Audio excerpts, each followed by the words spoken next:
بسم الله الرحمن الرحيم. قوله في مناهج جمع منهج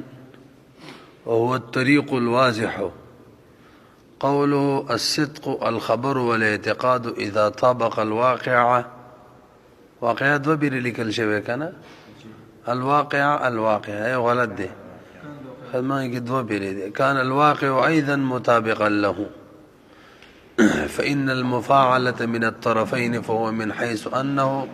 مطابق للواقع بالكسر يسمى صدقا. وليس انتی آسان سبق دے. زمن شارح چې دے د ماتن د خطبه دے یو لفظ تقریبا نحوی تحقیق کی صرفی و نحوی نو التبر راغلیو صحابه چې دی کامیاب شوی دی فی مناهج الصدق د صدق په مرتبو باندې په لارو د صدق باندې کامیاب شوی دی په تصدیق سره کامیاب شوی دی ابیدا و وسعیدو خطلی دی فی معارج الحق د حق په مراتب باندې په تحقیق سره. حال د لفظ د مناهج راغلی دغه بیان کوي چې دا د منهج جمع ده او منهج ویل کیږي واضح کلا او لارې ته. بس خبره ختمه. سوی فی مناهج جمع منهج وهو الطريق الواضح دا واضح لارې ته ویل کیږي. بیل د لفظ د صدق راغلی فی مناهج الصدق دا مناهج چې دی مناهج دا جمع منتهی الجموع ده نو منتهی الجموع غیر منصرفین خو چونکه اضافت شوی دی او کافیه کې ور سره دام دی وجميع اللام وجميع الباب باللام وبالاضافه ينجر بالكسر کالب لام براشي غیر منصرف په ټول بابونو باندې او یا مضاف واقع شنو به کپه د مجرورات او عامل داخل شي به جر ور کوي دلته جر ذکر راغله فی مناهج پر المخ راضی الصدق. زمن شارح چې د صدق یو بل مترادف لفظ دی حق نو اول دا خبره کوي دواړو مصداق یو دی په حقیقت کې دواړه یو دی البته لکشن اعتباری فرق دی د حق او د صدق ترمنځ نو هغه ته بیانې. بهرحال صدق څه تعریف دی وای خبر او اعتقاد کدا قید نه او کنوی. بهرحال خبر او اعتقاد چې کله د واقع سره موافق شي زتا ته یو مچالکا دا مولوی سی وای چې بار رکشا واوخته مونږ بار لاړو هم کته رشته رکشا وخته وا دا خبر چې دا د نفس الامر خارج سره موافق شو دقه د ویل کیږي صدق. صدق چاته ویل کیږي کله چې خبر او اعتقاد دا د واقع سره موافق شي. آسان ده او دې سره چې کوم بل مترادف لفظ دی هغه ته حق ویل کیږي حق هغه هم دغه مطلب دی کوم چې د صدق دی. البته هغه اعتباری لکشان فرق دی دواړو کې هغه دا کدا خبر چې خبر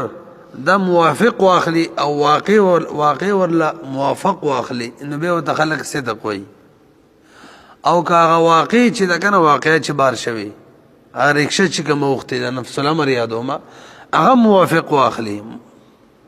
او مطابق واخلي او دا خبر چې کوم سړی ورکو دا خبر ور سره مطابق واخلي موافق نبی وتا حق ویل کیږي او به نه رسیدلی. آسان خبره ده. زیو مکنه چې د مولوی صاحب ناشته نو کته سو قتل او د ناست موافقه کړه زما د خبر سره حق دی او که زما د خبر موافق کو هغه موافقه کړه لنه به دا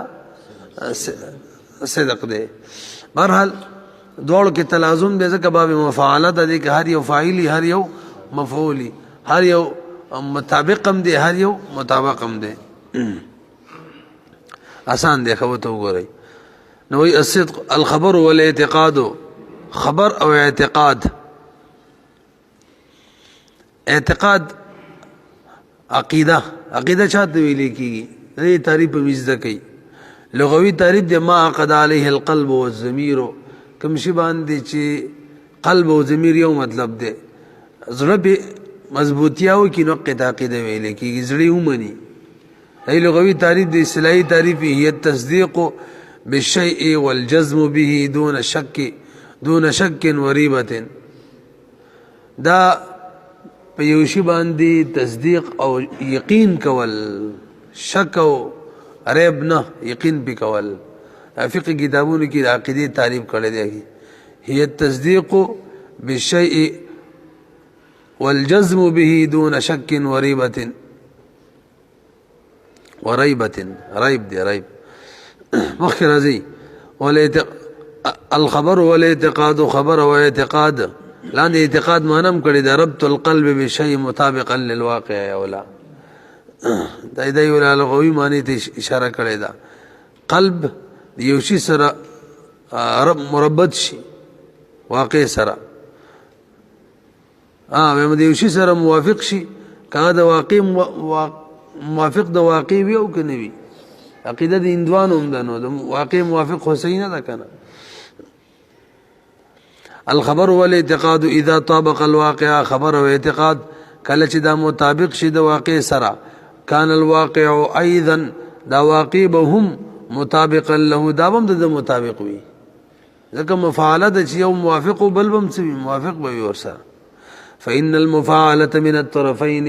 مفاعلی باب چې دغه دواړو طرفونه هر یو د بل مطابق وي فهو من حيث وصف کې فرق بیانې فهو من حيث انه دغه خبر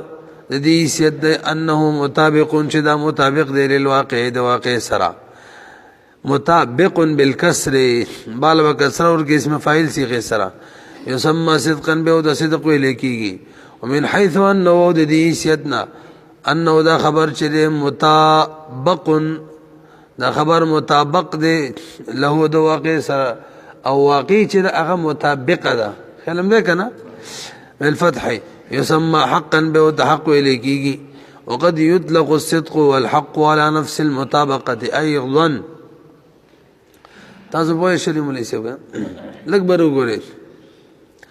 وای کله کله د صدق او د حق اطلاق نفس مطابقت معنی کیږي دې سره کار نه چې واقع سره مطابق دی یا واقع د خبر سره مطابق دا قسم پکې نه وي دا اصل کې یو اعتراض دی دغه جواب ورکوي مولوی صاحب تاسو لږ متوجه شي قاعده او قانون دا دی کنه چې معرف چې د چا چې تعریف کې هغه به معرف کې نه راوړي غني دور لازميږي به یا تسلسل لازميږي دا خبره هوته سمخ کې نه یاد ده کنه معرف دا به بچا کې نه راوړي معرف او تعریف کې به الفاظ دیگر معرب چې ده دا به جز د معرف جز د تعریف نه جوړي به خلک وای اخذ محدود راغلي دی په حد کې دا موجود دي کنه دلته خدا قلوب شوی دا لګه څنګه شوی دا جوی د قضیه تعریف راتو که قضیه چاته ویل کیږي ما يحتمل الصدق او به اور بسې والکذب قضیه تعریف کې به لو برازي کا قضیه په تعریف کې یادو قضیه تعریف به اور ما يحتمل الصدق والکذب به صدق چاته ویل کیږي جی وای موافق للواقع مطابق للواقع تا او کذب غیر مطابق للواقع چې مطابق د واقع سره نوي به وری قضیه چاته ویل کیږي تراست متوجه شي هو قول يحتمل الصدق والكذب صحیح شو د قضیه په تعریف کې اور علی صدق بل علی کذب به صدق لنا شي صدق لا صدق چاته ویل کیږي خبرن دا ټکی اوسه وې دا مې نو ویل هغه خبر چې موافق د مطابق د واقعي وي دا صدق شو کذب چاته وي هغه خبر چې مطابق د واقع نوي ورسېدلې به بهرحال صدق په تعریف کې کتا سو غړي خبر پروت دی خبر مطابق د واقع سره کذب په تعریف کې څوک پروت دی خبر دی خبر موافق د غیر موافق د واقع سره دا څه شو کنه حالان کې خبر او قضیه دواړه مترادف دی او شی دی دواړه څه دي نه ته چې د قضیه تعریف کې دواړه یو شی دا د چا تعریف هم دی دا د خبرم تعریف دی نو قضیه تعریف د څه کړی دی یحتمل الصدق خبر تعریف به څه کې یحتمل صدق نو صدق کې خپل خبر پروت دی خبر مطابق للواقع او کذب کې خبر غیر مطابق للواقع نو د خبر په تعریف کې خپل څوک رااله خبر رااله ما بخلونه رسیدلې څه ویل قضیه او خبر یو شی دی د قضیه تعریف د خبر تعریف دی او د قضیه په تعریف کې صدق راغلی او د صدق په تعریف کې څوک پروت دی خبر پروت دی به الفاظ دیگر د خبر په تعریف کې خبر دی رکز په تعریف کې خبر دی خبر په تعریف کې خبر دی دا خو اخذ محدود را لې په حد کې پوهیږي کنه دې څه جواب کې جواب دار جی وې د خبر دو تعریف دي د صدق ویما د صدق او د کذب د هر یو دو تعریف دي یو هغه کوم چې تا وکړلو صدق چاته ویل کی خبر مطابق للواقع کذب چاته وی خبر غیر مطابق للواقع یو دا تعریف شو دویم تعریف دی د خبر او د صدق او د کذب مطلق مطابقت نفس مطابقت وای نه شلې دلته دویم مراد دی نفس مطابقت لفظ د خبر پکې نشته چې نشته نو صدق قضیه په تعریف کې راغله کذب نو خبر مبر ور سره نشته خبر دا اخذ نشو په حد کې اخذ محدود په حد کې رانله وای شلې بي ذکر دی ویل وقد يطلق الصدق والحق على نفس المطابقه خیلم دې کنه نفس مطابقت مراد دی لکه دلته قوله بالتصديق متعلق بیانی د نحوی تحقیق دی چې بالتصديق چا پورې متعلق ور بیانی بالتصديق چا پورې متعلق دی دا وی سعیدو پورې متعلق دی واصحاب الذين سعيدوا في مناهج الصدق بالتصديق رضا ظرف لغو ورته ثبت رکنه کله چې متعلق او عامل د جاری مجرور اغه لفظ کی ذکر به او د خلق څه وي ظرف لغو او کله ظرف او د جاری مجرور متعلق عامل په لفظ کې نه وی ذکر به او ته مستقر ویل کی اده وجه ویو د ظرف لغو او ظرف مستقر وته ودی وي تاسو لږ متوجه شئ کله چې عامل په لفظ کې ذکر وي متعلق لفظ کې ذکر وي به او ته ظرف لغو وي ولی وته وي چې څه کې وته وي چې لغو خاصم لغو ته وي چونکې دلته دا ضرب چې نه خبر جوړي نه مبتدا جوړيږي او نه خبر جوړيږي نه مبتدا چې کله تا متعلق دکلو هغه مذکور پورې د متعلق کو نو خبر یا مبتدا جوړول ته حاجت رانه نه غوې لغو شو او ظرف مستقر چاته یا خطا سپیجه نه کنه شامل بلفظ کې نه ذکر ابو ته پټ روباسي دا څه ده کنه عامل او متعلق بو ته پټ روباسي نو هغه د مستقر ولي وي ځکه د ضرب چې د جاری مجرور دا بیا خبر جوړ یا به مبتدا به جوړه تا او قرار ورکړلو قرار مبتدا او خبر دا خو د جمله اجزا دي برحال تو کې دي وي بالتصديق متعلق بقوله سعيد دا متعلق دي نماتن دي قول سره چې سعيدو دي اي بسبب التصديق والايمان اي بسبب د تصدیق او ایمان باندې صحابه او تصدیق کړو ایمان یې راوړو بما جاء به النبي پاغه سباندی چې هغه باندې نبی علیہ السلام راتک کړو باغی ایمان راوړو د دې په وجه باندې سعیدو فی مناهج الصدق دیو د صدق په کلاو لارو کې کامیاب شوی دي سعادت من شوی دي صحیح شو کنه جبل لفظ سعیدو فی معارج الحق بالتحقیق کی دا جاری مجرور چې دلته چا پورې متعلق دی دې متعلق او عامل څوک دی دغه بیان کړي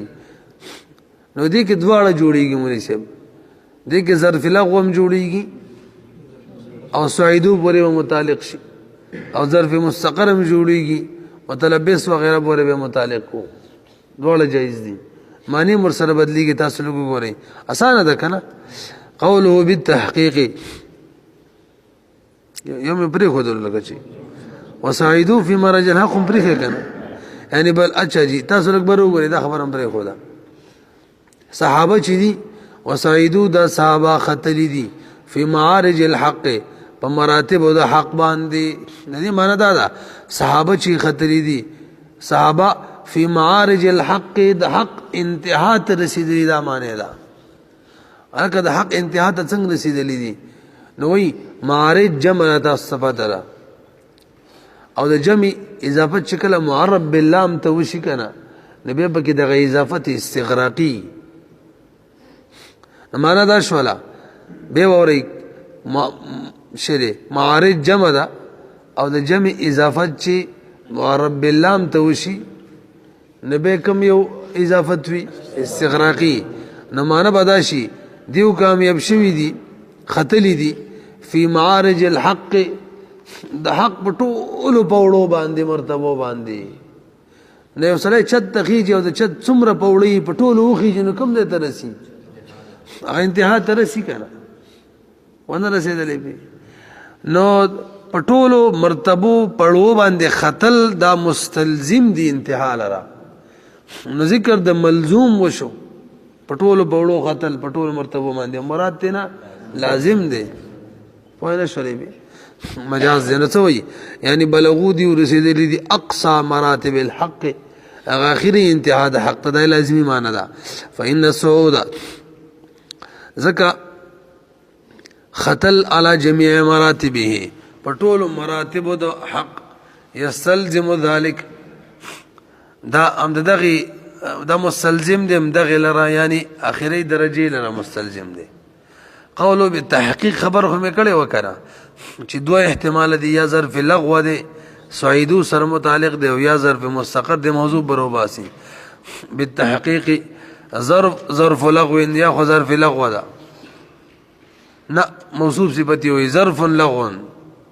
یا ظرف لغو ده متعلق بسعیدو او متعلق دي سعیدو پوری کما مره لکه څنګه چې تصدیق کې دا قصه وشوله هغه سعیدو پوری متعلق او خیال مو کنه دویم او مستقر یا مستقر دے نظر په مستقر شي مولوی صاحب کنه دا سره د متعلقه یا خبر یا مبتدا جوړیږي عام طور خبر جوړیږي سره د متعلقه نو مطلب دا مبتدای محذوب ده او عاملی او متعلق هم محذوب دي او دوړ بشری کې جمله ده سوئی خبر مبتداء محذوف دا خبر د مبتداء محذوف دی نو مبتداء محذوف ده مبتداء کما لغدا ده هذا الحكم دا حکم چې مبتدا شولا او بالتحقیق سره متعلق رو بسا متلبس بالتحقیق متحقق بالتحقیق فین شولې بي نو ترجمه ولو کوي اول معنی سره متعلق سره دویم سره وسعیدو صحابه خطلی دي فی معارج الحق د حق په مرتبه باندې څنګه خطلی دي بالتحقیق دا خطلی تحقیقی دي خطلی تحقیقی دي تحقیق چاته ویل کی علم الاشیاء کما هي فی نفس الامر اشیاء علم راتل څنګه چې نفس الامر کې مقشان راتل څنګه چې اوکار په نفس الامر کې ماغشان کېدل دا تحقیق وي صحابه د حق په مرتبه باندې څنګه چې وقت شان خطلی دي د حق په مراتب چې څنګه خطل بکار دي قشان خطلی دي دوی معنی وکا وسیدو د صحابه خطلی دي په مراتب د حق باندې او دغه حکم چې د صحابه د حق په مراتب خطلی دي دغه حکم دا تحقیقی حکم دی صحیح حکم دی هي قوله وبعد دا بر متن کی ترجمه ته لغو کې دم نه ده کړی وبعد فهذا غايه تحذيب الكلام في تحرير المنطق والكلام وتقريب المرام من تقرير عقائد الاسلام وبعد پس خطبینا ماتن وی فهذا غايه تهذيب الكلام دا څه چې درته اوس کتاب کې ذکر کوم دا د خیسته کلام د مهذب کلام غایه او انتها ده. دا خیسته او مهذب کلام دا تا پس کې لیکلی دی فی تحریر المنطق والکلامی، دا په لیکلو د منطق او د علم کلام کې دی. ځکه کتاب په دوو اجزاو مشتمل ویلی مو کنه، او په دې کې تقریب د مرام دی، نزدېکت د مقصد دی من او کوم مقصد چې کوم مضبوطول د عقاید د اسلام دی، عقاید اسلام مضبوطول او کوم مقصد دی پکې نزدیکیږي. اب ان شاء الله به وی اولاد چې کله شر تراکوز شو راشي. وبعدو تاسو لږ برو ګوري مولوی صاحب، دا بعدو چې دا زمونږ شارح وایي دا د غایاتو نه ده، او دې باره درې حالتونه دي تاسو ټولو ته معلوم دي. یو دا چې د دې مضاف الیه لفظ کی ذکر وي، دویم مضاف الیه لفظ کی نه وي ذکر خو نیت کی مراد وي، او نه دویم د سی وایه مضاف الیه لفظ کی نه وي ذکر او نیت کی هم نه مراده، او دریم نمبر مضاف الیه لفظ کی نه وي ذکر او نیت کی مراد وي. نو ټول څو شو؟ درې. بعدو د غایاتو نه د درې حالتونه دي، دو حالتونو کې معربه ده، یو حالت کې مبنی. دو حالتونو کې معرب اکم کم دي چې کله مضاف الیه لفظ کی ذکر وي، او لفظ کی مضاف الیه نه وي ذکر، نیت کې نه مراده. دې دواړو صورتونو کې معربه ده. ولی معربه ده؟ یار اصل په اسماء کې اعراب وی کنه، قصه ختمه. ولی خلق الگ ذکر کوي چې کله د قیاس خلاف کارو شي، دې سړي سر باندې پټۍ تاو ده، تپوس به کو دا ولی دا پټۍ تاو ده، دا برا توجه ذکر کیږي خوک شوی دی ځکه دې مې دې پټۍ تاو کړي. اوس د تینه د تاو کړي ته وې تیار کولې دي تینه د تاو کړي، دا څوک تپوس کوي ته کم کم نه تپوس کوي، ټول په بازار کې به ګرځي. نو دا اصل څوک تپوس نه کوي، د خلاف اصل وجه خلق بیانې تپوس کوي. پوه شئ کنه؟ بہرحال پولنو دو حالتونو کې معربه ده، ولدا اصل پاسماو کې اعراب دے کنه. دریم حالت مضاف الیه لفظ کې نوی ذکر، نیت کې مرادی وس مبنی ده. وس ولی مبنی ده؟ وس وجه پکار ده. راځي دا بعدو دلته چې دا دلته هم دقه یو ده، دا درېمه ده چې لفظ کې مضاف الیه نشته او نیت کې مراد ده، مطلب بعد الحمد والصلاه دا سره. نو بعدو مبنی دا او په ضمه سره ده. درې سوال کو مبنی والی ده، سکون سره والی نه ده، فتحې سره به والی نه ده. اول اعتراض دا دی چې یار اصل په اسماء کې اعراب دی دا ولی مبنی ده. دویم که خامخای مبنی کې نو اصل په بنا کې سکون دی، په سکون سره ولی نه مبنی کې. دریم چې خامخای په حرکت سره مبنی کې نو اخف الحرکت فتحه د باغی ولی نه مبنی کې. درې کارونه دي کړي دي خلاف اصل، غیر توجه بیان کا. دغه وجه دا د مولوی سي بعدو مبنی ذکر ده چې کله د دې مضاف الیه لفظ کې نشته او نیت کې مراد ده،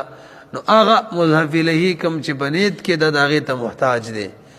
نو احتیاج چې ده کنه په دې سره دا مشابه شول د حروف سره. حروف معنی ورکولو کې فعل یا اسم ته محتاجي داسې ده کنه، او حروف مبني اصل دي. دا بعدو د هغې سره په احتیاج کې مشابه شوله، او څوک چې د مبني اصل سره مشابه شي هغه ور سره مبني جوړیږي، ځکه مبني شوله. به شي په سکون سره ولې نه مبني کې چې خامخا په حرکت سره مبني کې. حالانکه اصل په بنا کې څوک دی؟ سکون دی. دا غي جواب دا دی چې ګوره یو مبني اصل وي یو مشابه د مبني اصل سره. دا تا چې کومه قاعده ویل چې اصل په بنا کې سکون دی، دا د مبني اصل خبره ده. کوم چې مشابه د مبني اصل سره هغه کې اصل سکون نه دی، کني به دا مشابه او اصل دواړه برابر شي، دا څنګه ده؟ هغه جدا مشولا ځکه په حرکت سره مبني کو.